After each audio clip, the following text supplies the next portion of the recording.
Hi, I'm Red Harry, and this is a song dedicated to all the creatures because everything has to eat.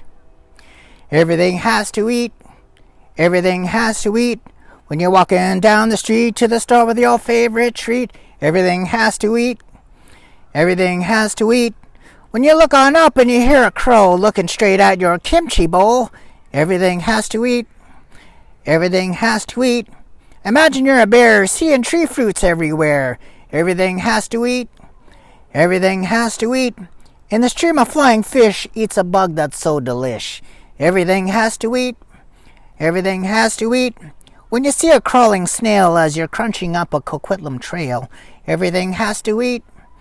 Everything has to eat. So whenever you're hangry mad for a meal, know every creature has the same lifetime deal. Everything has to eat. Everything has to eat. I'm Red Harry. Just a reminder, everything has to eat.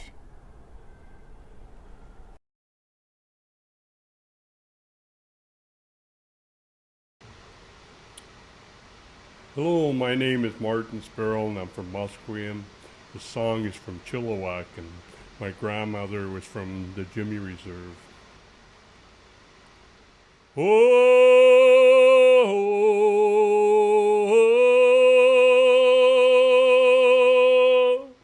oh,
all my relations.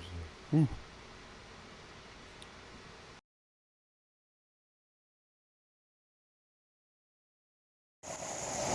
Hey kids, it's Donald Chum again.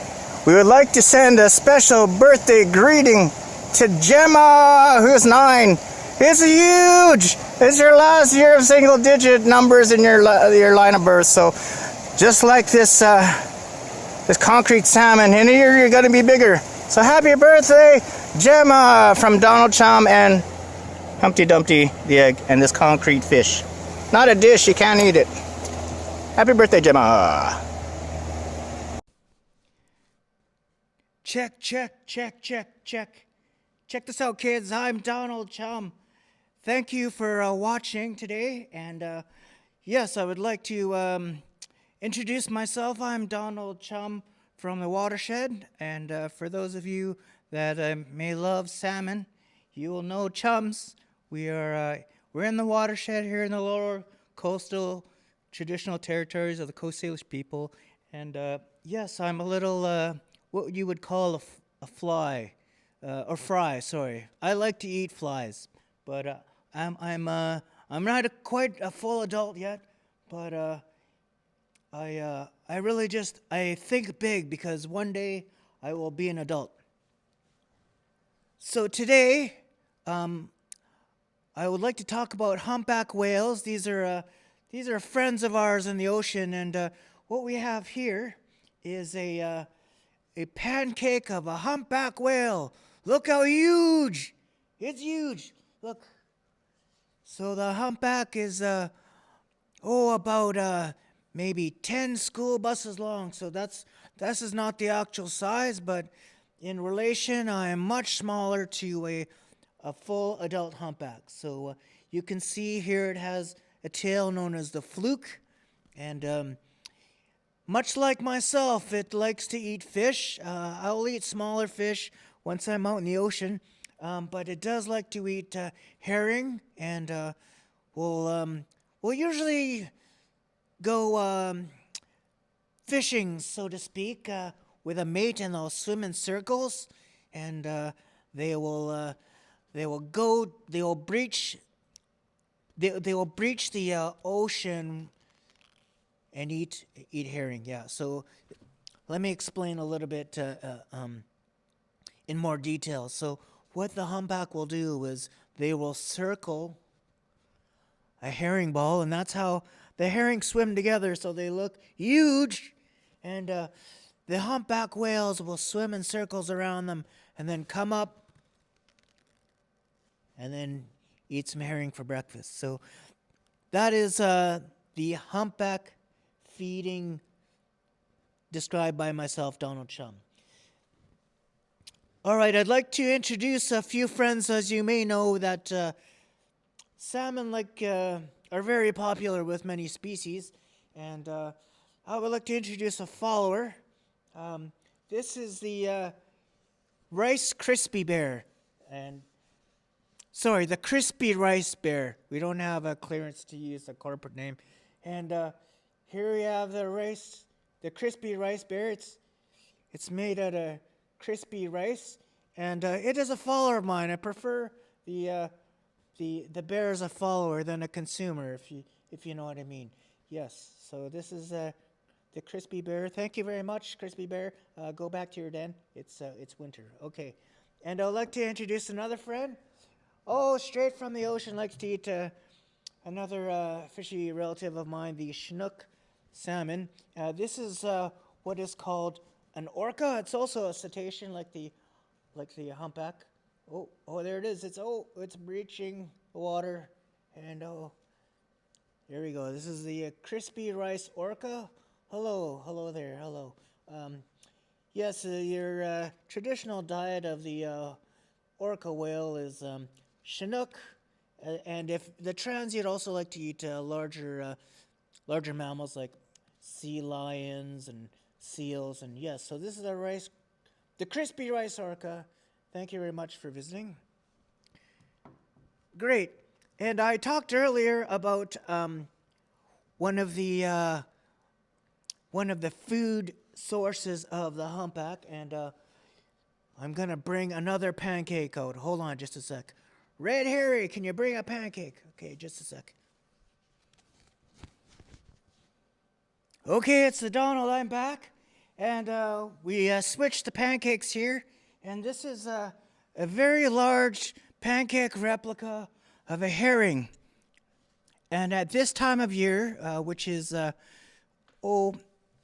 January, February, the herring are returning to spawn, and they will spawn on kelp for the next generation of herring, and a lot of other creatures, such as the humpbacks and the different birds, seabirds will want to eat a herring. So in the coastal communities, you'll see a lot of herring come back. So this is a big species for the local indigenous eaters, and they have a whale of a time eating herring. Oh boy, yeah, they eat the herring eggs. It's very, very popular.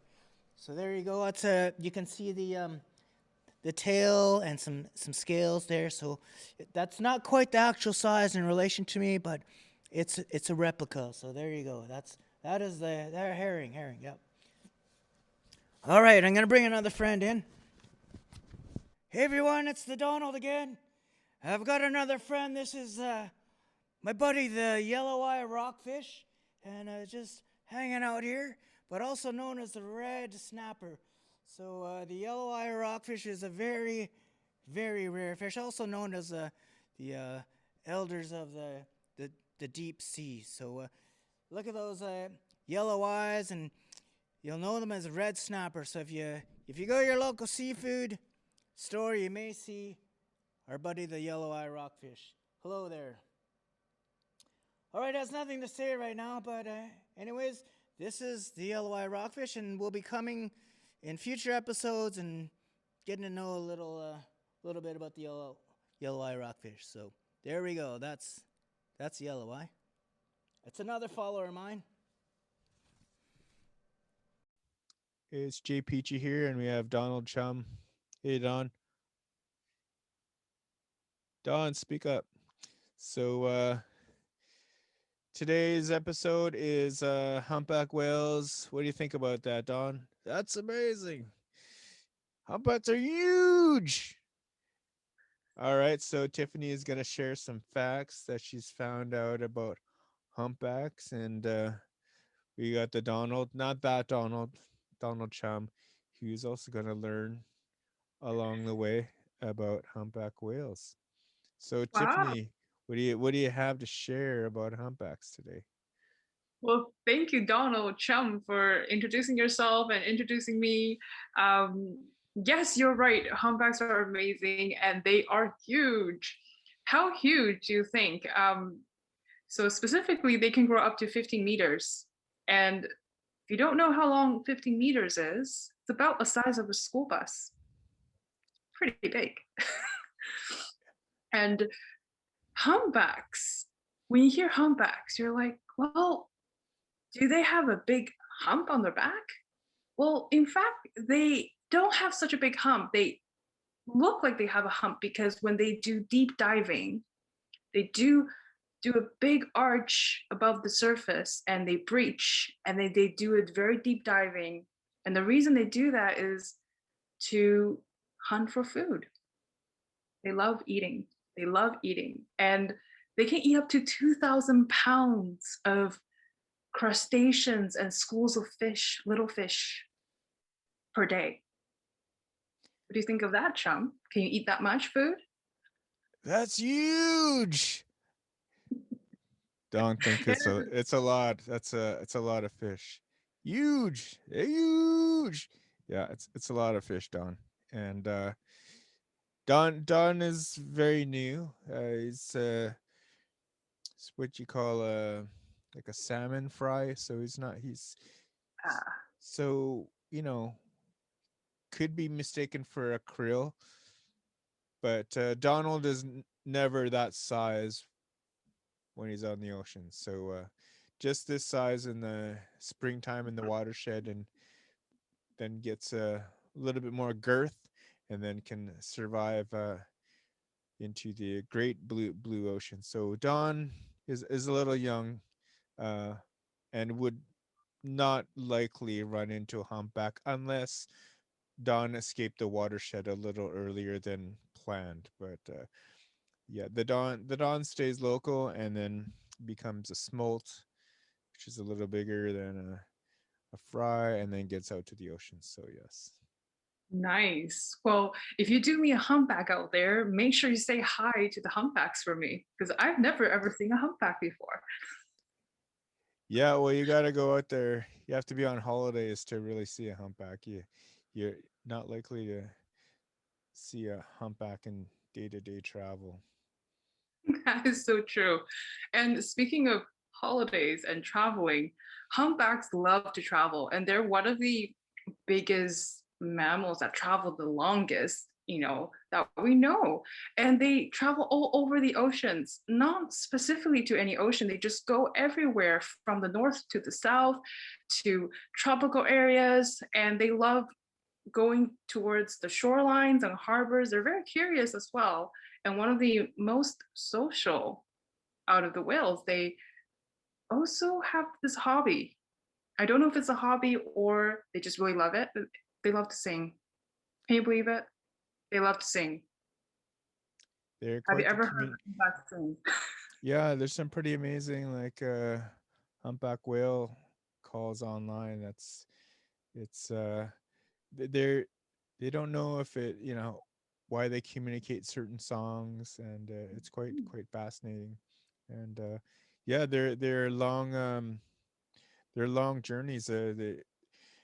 They breed in near Panama, so and the whales migrating from the south and the north will time it so they don't run into each other. So it's pretty wild. Yeah. Wow. I did not know that. And I guess they can kind of communicate in far range if they have to do that. Communicate quite far. Yeah, I think like hundreds of miles. Kilometers. Yeah. I saw a fact. It said about 5,000 kilometers. I think that's the farthest they measured that they can communicate with each other. And that's amazing. Like Chum said, it's amazing. It's huge. Yeah. Don's pretty impressed. Yeah, Don gets impressed about really large things. So yeah, the Don just thinks big. He sees little fish, but oh, it's got a really big imagination. So awesome. Well, thanks Tiffany for sharing those facts. There's a lot of things that I like to do here. Like and and there's and people actually play with me for once. And I like the optical course and all the other toys in this playground. I love Red Fox Active Play. I love soccer at Red Fox.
All right, we're back with Tiffany and the Donald Chum here, and we are in our humpback episode, and Tiffany is going to share some creations on her face. What do you think of that, Don? What do you think?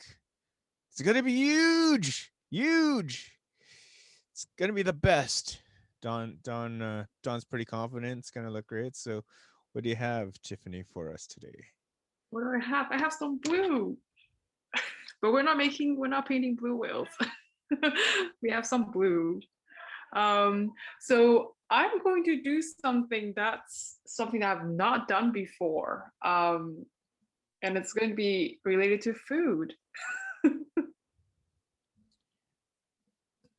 All right, Don, you got to guess. What do you think, Don? It's the first time Donald Chum has seen you paint your face. That's right. So Dawn, if you have any questions about face painting and anything, because if you have not seen me face paint, you're really new to this. You're welcome to ask. It's blue. It's Awesome. the best. It's going to be the best. It's awesome. I love it. I love it already.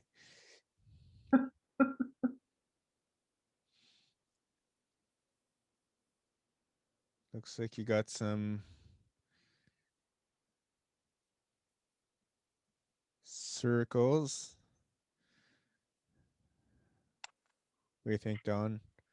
They're blue. They are blue. Don's pretty confident that they're blue. And all right, one on your nose. Let's do one right here. So we're underwater. It's humpback theme. And so we were talking about humpbacks loving to eat every day. I mean, everything's got to eat, right? Red Harry knows that. Yeah, Red is hungry right now, probably out eating somewhere. Yep. Oh, looks like you got teeth. Yeah, so looks like there's some teeth. They're huge. They are Huge. huge. So something funny that I learned about is that humpbacks don't have physical teeth like bone teeth, and they have what's called the baleen plates, and it's basically like a filter. It's like a filter mouth, like a big filter mouth. And one of the things is that scientists, they can't tell how old the whales get because usually they use the teeth to tell how much they grow and how old they are. So with these baleen plates, it's kind of hard to tell and measure on how long they've been around. So but they do think that humpbacks live to be around 80 years. That's pretty long. Wow. That's huge. It's pretty long, Don. You got it right, Dong. It's huge. And the reason they're using this baleen, and baleen whales also, they have baleen as their mouthpiece, and they would filter because they don't eat big fish like you, Chum. So they eat small fish like anchovies and cod and schools of fish and mostly quail. So they're tiny shrimps and planktons. So, but then they can grow so big by eating tiny stuff. Not huge. That's the best. That's the best. They don't eat the chumps. That's the best. That's amazing. That's the best. It's great that they have that other diet. That's right. Okay, so you see, this is the big mouth, a very, very huge mouth. It's huge. Yeah. That's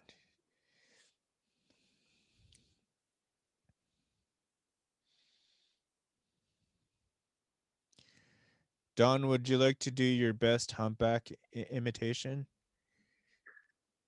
Let's see it. Come on, Don. All right, I'll do it. Okay, here we go. Don's gonna do his humpback imitation. Yes, please.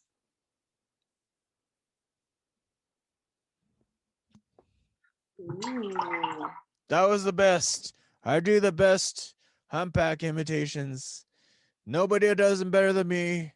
They're huge. All right, Don. Not bad, not bad. That's pretty good of a imitation impression. They love making splashes with their performances. They love to dance. In other words, they love to sing and dance. Do you love to sing and dance, Chum? Don? Well, I don't think Don has those moves. He's more of a talker. Yeah. I've never seen the Donald Chum's pretty new, so maybe he hasn't developed his dance style yet. But I mean, Oh, once he gets his maybe. fins moving, I'm sure he'll find his way in the watershed. Fantastic. I do know Red Harry loves to dance. Yes, he does. So you got some white now around your circles. Are those That's right. barnacles? They do look like barnacles, but they are not barnacles.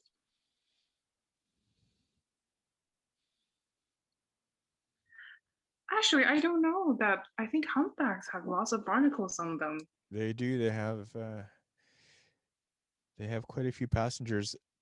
One of the theories of the humpbacks breaching so much is maybe they're trying to remove the barnacles. Oh, so would you say they're like parasites on them? Well, they don't seem to harm them, but they get a free ride. Free meal, maybe? Yeah.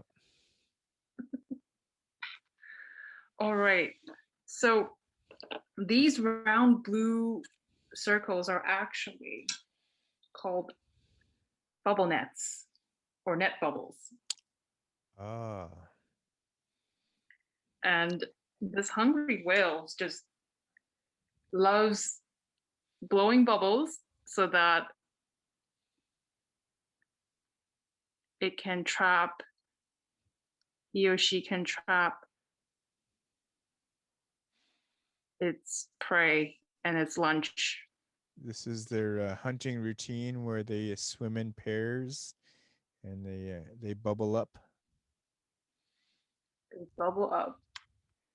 And they would be going through this, basically, it's like they make a tunnel, like a whirlpool tunnel, and then they will swim. As soon as they dive back down, they spiral and blow these bubbles on their blowholes. And then it traps a lot of the tiny fish and quail, and that's their lunch. And they would gobble them up as they go up. It would disorient the fish so they wouldn't know where to go because they travel in herring balls. Mm-hmm.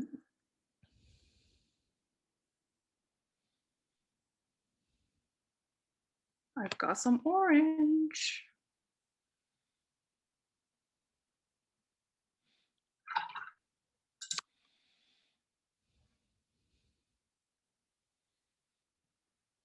Let's paint a little bit. They're not, I mean, the quills are really tiny. So technically, the bubbles are magnifying them. They're like little shrimp, right? Krill. Yeah. Yeah, tiny shrimp. That's incredible. Like an animal that big eats such a tiny food supply. It's like if humans only ate like individual rice grains. Oh, I know. Right. That's all I need.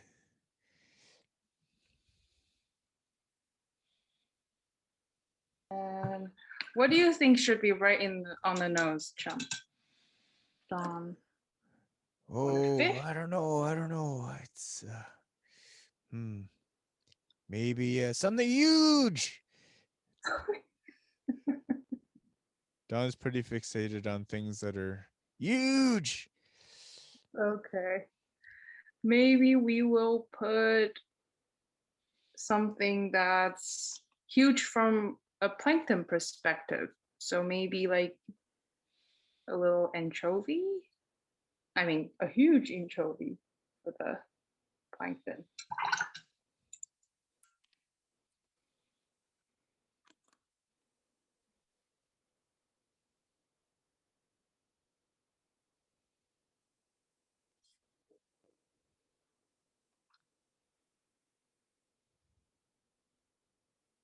Okay, there's a little fish that got trapped in the bubbles. So they're swimming kind of endlessly in the bubble and they can't get out. And then it's my completion of the baleen, the mouth of the whale, and it's filtering all of this food for lunch, and it's gonna be happy with a full belly and continue on its vacation. Awesome. Great on the spot creativity with the fish, the baleen, and the humpback whale. Give it up for Tiffany, everybody. Yay! Round of applause.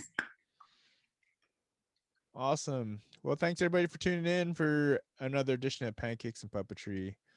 We've got Donald Chum here. Huge episode of Pancakes and Puppetry with Tiffany, and we had Leo playing some music earlier, and it's going to play another tune to end the show. Take care, everybody. Bye-bye.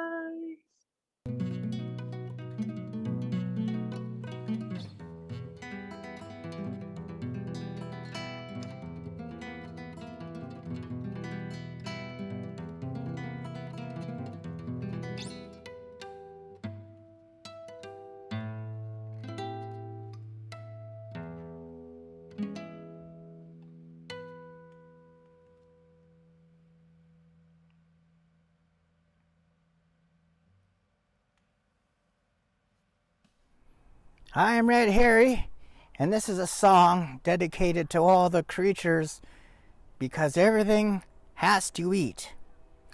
Everything has to eat. Everything has to eat. When you're walking down the street to the store with your favorite treat, everything has to eat. Everything has to eat. When you look on up and you hear a crow looking straight at your kimchi bowl, everything has to eat. Everything has to eat. Imagine you're a bear seeing tree fruits everywhere. Everything has to eat. Everything has to eat. In the stream of flying fish eats a bug that's so delish. Everything has to eat. Everything has to eat. When you see a crawling snail as you're crunching up a Coquitlam trail, everything has to eat. Everything has to eat. So whenever you're hangry mad for a meal, know every creature has the same lifetime deal. Everything has to eat.